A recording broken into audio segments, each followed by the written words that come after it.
Aquí comienza ON, el videopodcast del Periódico de la Energía, con Ramón Roca. Muy buenas a todos y bienvenidos de nuevo a ON, el videopodcast del Periódico de la Energía.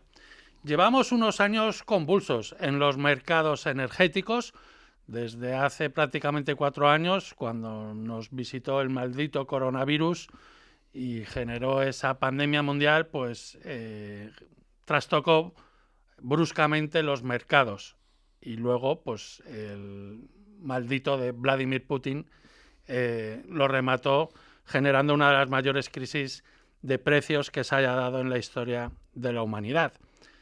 Hemos visto de todo y la verdad es que poco a poco ahora ya el mercado está volviendo a su ser.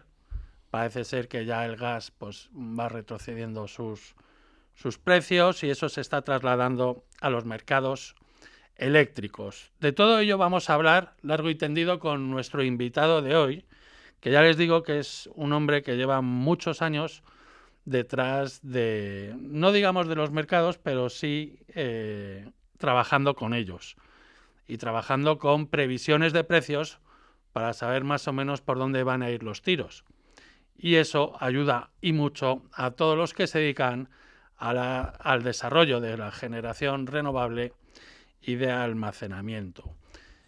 La verdad es que es un privilegio poder tener aquí al que es doctor en inteligencia artificial y CEO y fundador de Aleasoft Energy Forecasting, don Antonio Delgado. Muy buenas. Hola Ramón, buenas tardes. ¿Cómo estás?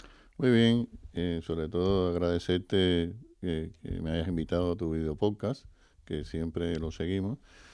Y bueno, es un placer estar una vez más contigo hablando de estos temas de mercado. Comenzó el año un poco que parecía que iba a haber bastante guerra e incertidumbre, pero el gobierno aprobó el Real Decreto en el que dio, digamos, un poco de respiro al sector renovable. Le dio alas con una nueva modificación de los hitos de la tramitación, dándoles un mayor plazo para poder desarrollar los proyectos y llegar a tiempo. ¿Cómo lo habéis visto esto desde Aleasoft? Bueno, este Real Decreto Ley 8 del 2023 que se aprobó in extremis en enero fue muy positivo. O sea, aumentar los plazos era fundamental. Si no, hubiéramos perdido muchos proyectos, algunos de los cuales son buenos, y que no hubieran llegado a tiempo. Entonces, toda esta energía, vamos a decir, sigue viva y tiene mucho más plazo para poder llegar y tener financiación e implementarse. Uh-huh. Como decía, hemos estado viendo que poco a poco en los últimos meses los mercados están viendo pues una reducción de precios importante a todo lo que habíamos vivido, sobre todo en el año 2022 y en principio de 2023, pero poco a poco se ha ido podemos decir que se ha ido reduciendo esa presión en los mercados. Ahora, a día de hoy, yo creo que vamos a cerrar este mes de febrero por debajo de los 45, que eso va a conllevar, como bien sabes, que se vuelva a poner un 21% de IVA en la factura de la luz. Pero lo que es más indicativo es que parece ser que las señales que se está dando en los mercados de futuro, es que el precio está bajando y se está estabilizando en los precios, digamos, de antes a la crisis y antes incluso de la pandemia.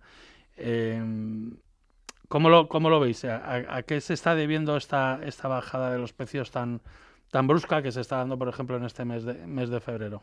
Sí, febrero, como mencionas, ha ido bajando. En la primera semana estábamos en 70, después en la segunda 50 y después terminamos en 30 con todo el viento que hemos tenido. Y esto sobre todo es fundamental, la bajada del gas que hemos observado, sobre todo desde finales de octubre. A finales de octubre el gas estaba por encima de 50 euros en megavatio hora, y a finales de febrero estamos viendo que estamos en 23, o sea, hemos roto la barrera, el suelo de los 25 euros megavatio hora, y eso es una senda en la que estábamos antes del COVID. Antes del COVID el gas históricamente oscilaba entre 15 y 25 euros en megavatio hora, Y ahora hemos vuelto a esa senda, lo que es positivo desde el punto de vista de que estamos pasando, vamos a decir, toda la catástrofe del COVID más la catástrofe de Ucrania. Es positivo en ese sentido, pero bueno, también se reflejan los precios. El gas es el vector fundamental, como decíamos, de octubre para acá ha bajado un 50%, no solo el TTF, sino también en Estados Unidos ha bajado. Y eso es el principal indicador de esa bajada tan brusca que hemos tenido en febrero, tanto en el spot como en los mercados de futuro. El Q4 bajó mucho, el 2025 también ha bajado mucho. Entonces, en general, es una senda que estamos volviendo a recuperar del pre-COVID, por decirlo de alguna manera. ¿Ha influido de alguna manera también la bajada de los precios de los derechos de emisiones de CO2 y también de la caída de la demanda que ha habido en Europa? Bueno, el precio del CO2 también en octubre estaba en unos 85 euros la tonelada y ahora estamos en unos 50, o sea, ha bajado 35 euros en 4 meses. Eso evidentemente es un factor que ha influido.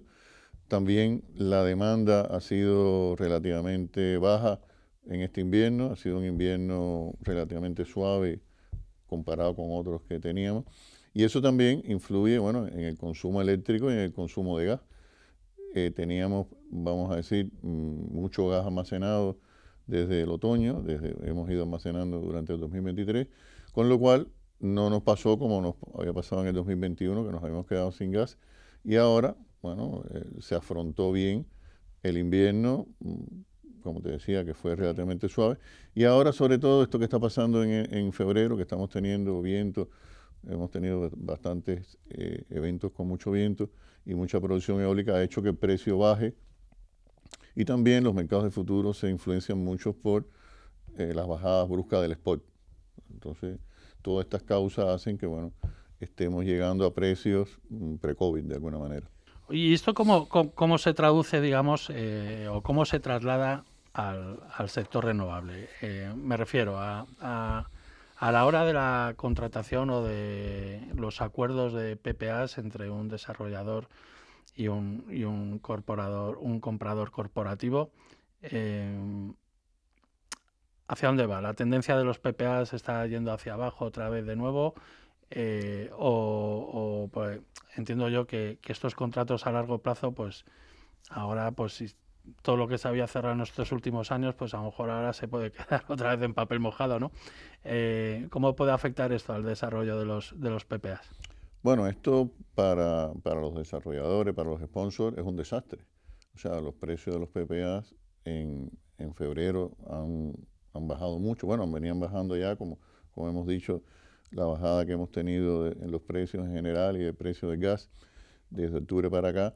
Los precios de los PPA han ido bajando y ahora estamos en una situación que podemos decir crítica porque los off-takers, que son los que compran el PPA, están viendo precios de mercado muy, muy apetitosos, bajos, y dicen, ¿cómo me voy a comprometer yo a un PPA de 10 años con un precio que igual no es el todo lo bajo que yo quiero, cuando ya tengo precios bajos que puedo ir al mercado? Entonces, eso está haciendo que muchos contratos que estaban avanzados se están, vamos a decir, congelando, ¿no? De alguna manera. ¿Y eso puede afectar también al desarrollo renovable futuro en el país? Esto es, como decía, es grave, porque si la señal de precio que están viendo los off-takers, que son los compradores, baja, llega un momento que el PPA que se puede ofrecer a ellos no es rentable desde el punto de vista de la financiación, con lo cual puede ser complicado. Uh-huh.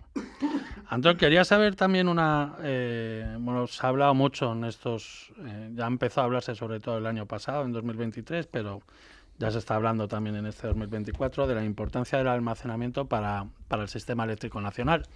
Vemos que la gran producción de energías renovables en el mercado pues hace que se estén dando precios muy bajos, excesivamente bajos, que hacen que las propias plantas se canibalicen y no puedan cubrir ni sus costes. Entonces sí se está viendo que hay una necesidad de poder atraer y de inyectar almacenamiento.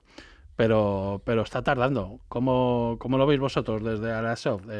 ¿Cuándo se va a dar este boom del almacenamiento de las baterías? Bueno, las baterías son la salvación del mercado y de las renovables y de la transición. O sea, es que es un aspecto crítico. O sea, no tan importante es construir parques fotovoltaicos y eólicos como construir instalaciones de almacenamiento. O sea, son energías que no son controlables y la única forma de controlable es con la batería, con el almacenamiento. Entonces, este año esperamos que los pagos por capacidad se puedan implementar y ya a partir del 2025 veamos las primeras subastas. Es lo que espera el sector. Es fundamental que este vector, el del almacenamiento, se potencie. Uh-huh.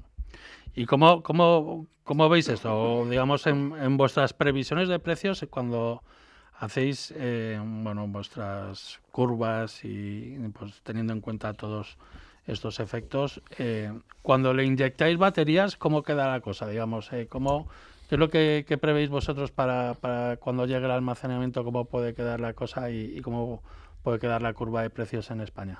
Bueno, a ver, el almacenamiento es imprescindible. O sea, porque ya digo, si no hay almacenamiento, el precio cae de forma tal que deja de haber inversiones y se cierra todo, ¿no? Entonces, con el almacenamiento, el ingreso fundamental del almacenamiento es el arbitraje entre el día y la noche, con lo cual, cuando empieza a haber más fotovoltaica, entonces las baterías empiezan a almacenar y el precio no baja tanto. Y al igual por la noche, el precio, la batería empieza a inyectar por la noche y el precio tampoco sube tanto, ¿no? O sea, hay un equilibrio que va compensando estas oscilaciones, ¿no? ¿Y cómo se están llamando los desarrolladores de baterías para ver qué previsión de precios les podéis ofrecer al respecto de esto, de cuánto podrán cobrar por sus almacenamientos o no?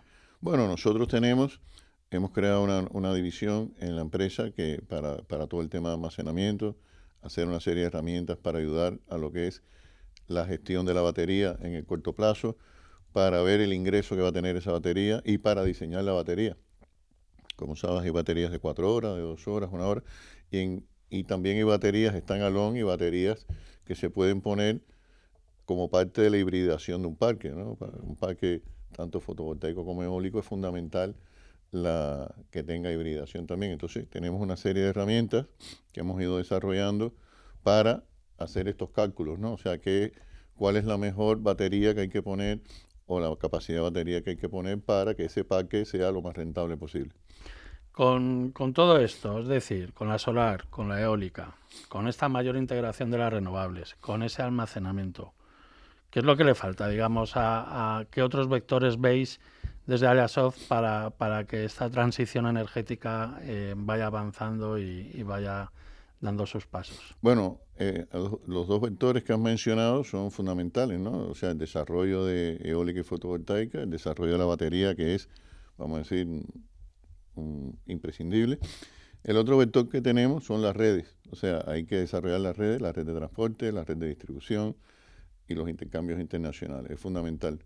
Por ejemplo, hemos estado hablando hoy con algunos clientes nuestros que están comentando que, por ejemplo, en Madrid se pueden instalar data centers, pero que no hay capacidad suficiente. O sea que en un lado, en el sur, igual tenemos mucha producción fotovoltaica o eólica, y en otros sitios falta. ¿Por qué? Porque no está la red preparada para, vamos a decir, aceptar toda esta renovable que estamos haciendo. O sea que las inversiones que hay que hacer en redes son billonarias y no es que no se estén haciendo, pero no vemos el dinamismo que debería tener. Y el otro vector también fundamental es la demanda renovable. O sea, la demanda renovable es básica. O sea, si no tenemos un consumidor renovable, nos sobra la generación. Aquí es fundamental, por ejemplo, desarrollar la demanda renovable tanto en el transporte como en la industria. O sea, que quitar todos los combustibles fósiles que todavía se consumen, que viene siendo un 60% de lo que se consume. Y por eso podemos decir que hay mucha perspectiva para la fotovoltaica y la eólica, porque hay mucha demanda renovable, o sea, mucha demanda que ahora no es renovable, que se puede cubrir con estas producciones Sí, la limpias. electrificación de distintos usos energéticos. Quería saber también cómo veis vosotros desde Aleasoft todo el tema del hidrógeno. ¿Veis que eso va a ir avanzando? Bueno, el hidrógeno pudiéramos decir que es el vector fundamental de la demanda renovable, tanto para el transporte como para la industria. O sea, el vector es un vector clave porque directamente se puede utilizar o se utiliza, ¿no? Hay una gran demanda de hidrógeno que no es renovable. Ahora, con todo este desarrollo que pensamos, el hidrógeno verde va a cobrar más protagonismo, y sobre todo también para producir amoníaco, para producir metanol, otro tipo de combustible, y es el vector fundamental, como te decía, para el transporte grande, ¿no? O sea, no solo el vehículo eléctrico, sino ya camiones o barcos o aviones, o toda la industria, ¿no? Que como decimos, no está electrificada. Este año bueno, el gobierno o alguien se tiene que pronunciar finalmente con el tema y el Consejo de Seguridad Nuclear también, con el tema del cierre nuclear. Hay que dar ya el ok al cierre de Almaraz 1. ¿Cómo veis vosotros todo este asunto del apagón nuclear y cómo puede afectar al sistema eléctrico nacional el quedarse o ser uno de los pocos países que se dedique a cerrar centrales nucleares después de todo lo que hemos vivido? A ver, nosotros desde Aleasoft, el mensaje que transmitimos es que las centrales tienen que ser seguras ante todo y tienen que ser rentables. Eso es lo principal y eso lo decide el mercado. Lo que no puede ser que tengamos centrales que necesiten un umbral de precio, por ejemplo, de 50 euros en megavatio hora y que el precio esté en 40, porque entonces esa central nuclear se convierte en una ONG de generación. Entonces, si la nuclear no es rentable, se debe cerrar. Y si la nuclear no es segura, se debe cerrar. Ese es nuestro punto de vista. O sea, no que sea un tema regulatorio de más tiempo o menos tiempo, sino que sea mientras sean rentables y los dueños quieran mantenerla y sean seguras, que se mantengan 50 o 60 años, lo que estiren. Si dejan de ser rentables, que se puedan cerrar. Que haya flexibilidad en ese sentido. Volvamos un poco atrás al tema de los PPAs, porque sé que vosotros manejéis y tenéis un marketplace de PPAs y de otros activos y proyectos renovables. ¿Qué nos puedes explicar de qué se trata esto? Sí, mira, nosotros tenemos 25 años de historia, como sabes, y hemos trabajado o estamos trabajando con las empresas grandes, medianas, con todo el sector, tanto los que producen como los que consumen. Y orgánicamente hemos ido poniendo de acuerdo a unos con otros, porque todos usan nuestras previsiones, que son una referencia a nivel español, todos la usan, y entonces, bueno, ya es un primer paso para ponerte de acuerdo en un PPA, que es un contrato de largo plazo. Si los dos ven el mismo precio en los próximos 10 o 15 años, entonces es más fácil el acuerdo, ¿no? Entonces, poco a poco hemos ido poniendo de acuerdo a los off-takers con los sponsors, pero a partir de finales del año pasado dijimos, bueno, vamos a hacerlo más masivo, ¿no? O sea, no solo con nuestros clientes, sino abrirlo a otros, vamos a decir, agentes del mercado. Y bueno, está teniendo éxito, o sea, tenemos muchos, a nivel europeo lo estamos haciendo, tenemos muchos contratos de suscripción, y eso también nos ha permitido ver el mercado por dentro. O sea, antes veíamos el PPA por fuera, como lo ves tú, ¿no? Un precio más o menos, pero ahora lo estamos viendo cómo se forma el precio, cuál es la variación de precio, qué precio oferta cada uno, tanto para comprar como para vender, y esto, bueno, nos está dando una visión profunda del tema. Claro, un mayor conocimiento. Y esto os ayuda a dar y a hacer mejores previsiones de cara al futuro. Bueno, esto nos ayuda a visualizar más la necesidad de las previsiones. Nosotros, como sabes, cada mes hacemos un webinar, ya hemos hecho 41 en español y 41 en inglés, y el primer webinar que hicimos fue en diciembre del 2019, hace ya 4 años y pico, y el título era necesidad de las previsiones de largo plazo para los PPA. O sea, fue un webinar, fíjate tú, 2019, y lo hicimos expresamente para PPA y todavía es de actualidad. O sea, qué tenía que hacer el consumidor, qué tenía que hacer el productor, o sea, qué cantidad de, vamos a decir, ir poniendo en un PPA o en distintos mercados de plazo.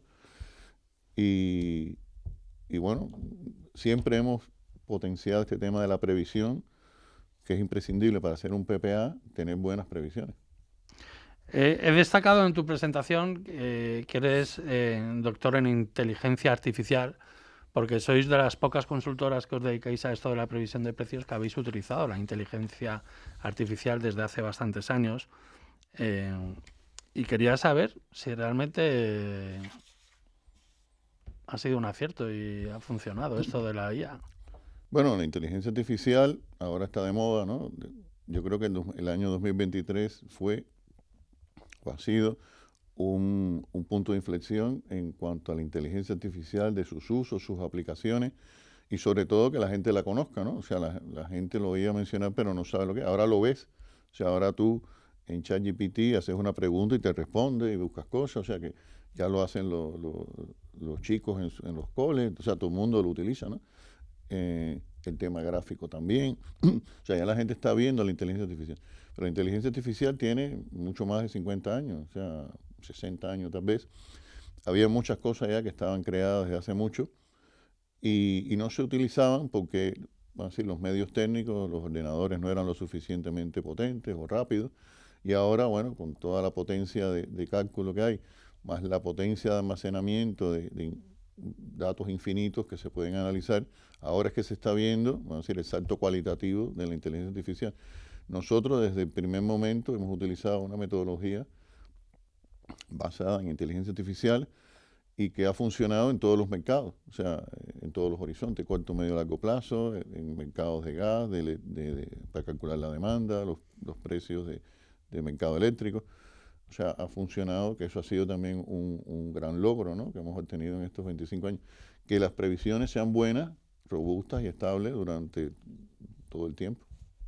Oye, ¿y en qué se diferencian vuestros servicios de la competencia? ¿Qué es lo que destacaríais de vuestros modelos de previsión? Bueno, nosotros, como te había comentado, tenemos un modelo científico que tiene gran calidad y que tiene coherencia, que es lo más importante. Nosotros hacemos previsiones ni optimistas ni pesimistas. Muchas veces mencionamos un gráfico, presentamos un gráfico que hicimos, una previsión que hicimos en octubre de 2010 y que todavía, vamos a decir, funciona. O sea, tú ves que ha ido funcionando y todavía de cara al presente tiene poca variabilidad. Y eso que en el 2010 cuando lo hicimos, lo que teníamos era carbón, había fuel todavía, y no había nada de eólico y no había ni se sospechaba que hubiera fotovoltaica. Y sin embargo la previsión es buena. ¿Y por qué? Porque es un modelo que está basado en el equilibrio de mercado. Y ese equilibrio es cuánto está dispuesto a pagar uno que compra y cuánto está dispuesto en cuánto lo puede vender el que lo produce. Ese equilibrio es fundamental, oferta-demanda, además que es básico. Y también está el equilibrio entre lo que son tecnologías, vamos a decir, rentables y tecnologías no rentables. El fuel no salió por decreto, el fuel salió porque cada vez era más caro y vino otra tecnología que era el gas, que lo fue sustituyendo. El gas también fue sustituyendo al carbón, la eólica ha ido sustituyendo también al gas. Entonces una tecnología va sustituyendo a la otra, pero el equilibrio del mercado se mantiene. Por eso esa previsión que hicimos hace 13 años sigue siendo válida. Y es una de las cosas que nos diferencia de la competencia. La competencia mira el futuro y las variables del futuro, y nosotros miramos el futuro y las variables del futuro, pero también lo que pasó en el pasado y lo que está pasando en el presente. Es la diferencia fundamental, por eso de nuestra calidad y nuestra coherencia.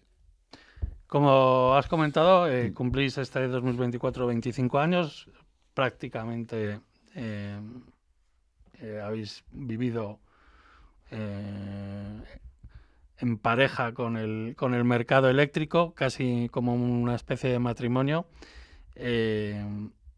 ¿Cómo habéis vivido vosotros estos 25 años o qué ha cambiado en el mercado eléctrico durante estos 25 años? ¿Qué es lo que más os ha llamado la atención de todo este transcurso de estos 25 años y que creéis que ha marcado, digamos, el sector de cara al futuro?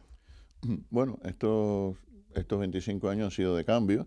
Cuando comenzamos en 1999, o sea, en el siglo pasado, en el milenio pasado, solo la demanda era lo más importante, porque no había renovables, había que hacer previsiones de demanda con mucha calidad y empezamos haciendo previsiones de demanda, después previsiones de precios y poco a poco fueron viniendo los agentes, o sea que hemos vivido el mercado desde que nació. Vimos cómo empezó la eólica a florecer de alguna manera. Tuvimos que empezar a hacer previsiones eólicas a corto, medio y largo plazo. Después vino bueno, primero antes de la eólica vinieron los ciclos combinados, que fue también, como decía, una revolución. Todos los ciclos combinados fueron clientes nuestros a medida que fueron surgiendo. Después vino la eólica, que son las principales empresas, son clientes nuestras, los que desarrollaron la eólica. Después la fotovoltaica lo mismo, o sea, ya con la fotovoltaica hay un boom de renovables total, las previsiones de largo plazo toman mucha más importancia, se diversifica mucho el mercado. Vamos a decir, antes cuando comenzamos hace 25 años eran muy pocos agentes, ¿te recuerdas, no? O sea, los que ya conocemos, las empresas grandes, y ahora yo creo que no sé cuántos, bueno, igual hay 500 agentes en el mercado o 1000 vendiendo y comprando electricidad. Quería saber si esa entrada, digamos, de las renovables en el mercado ha sido el mayor reto al que se ha enfrentado el sector. Es decir, cambiar de un mix puramente térmico más las centrales hidroeléctricas basado en combustibles fósiles y con digamos, con una capacidad de generación bastante alta, a un mix controlado o marcado por las energías renovables que son más intermitentes y que hay que saber gestionarlas mejor. Ese ha sido el gran reto que ha vivido el sector. Bueno, es el desarrollo, o sea, como tú decías, las primeras, hace 20 años, 25 años, teníamos las nucleares que son la base, tenemos la hidráulica que es gestionable, teníamos el carbón y después el ciclo combinado que también es gestionable, o sea que era un mercado gestionable. Después viene la eólica, cada vez con más cantidad de energía al mercado y ya es un problema porque entonces ya para el gestor de la red es complicado porque hay veces que hay una previsión de viento que cambia, más viento, estamos hablando de mucho más viento o mucho menos viento, eso provoca desajustes en el mercado, sobre todo en el sistema eléctrico, ¿no? Que hay que entrar con mercados de ajuste y sí, ha sido un gran reto y sobre todo esta democratización que ha habido de que hay muchos agentes, o sea, habría que, como una cosa curiosa para vosotros, ¿no? Contar cuántos agentes hay que generan y que compran, ¿no? Pero ha sido un gran reto, sobre todo por la poca gestión, la gestionabilidad que tienen estas tecnologías y por eso decíamos que las baterías son imprescindibles porque no podemos dejar de tener gas, porque ahora mismo el gas es nuestra batería. Nosotros antes veíamos al gas como una generación. Y en realidad, cuando tú lo miras desde este punto de vista, es que el gas es una batería, que tenemos un gas en un tubo o en un tanque, y cuando lo necesitamos por la noche lo usamos, o cuando lo necesitamos en invierno lo usamos. Que por cierto, este tema del invierno es otra cosa que hablamos siempre, el almacenamiento estacional, que nadie habla de eso. El almacenamiento, cuando no tengamos gas, ¿qué vamos a hacer en invierno cuando no tengamos viento y no tengamos sol?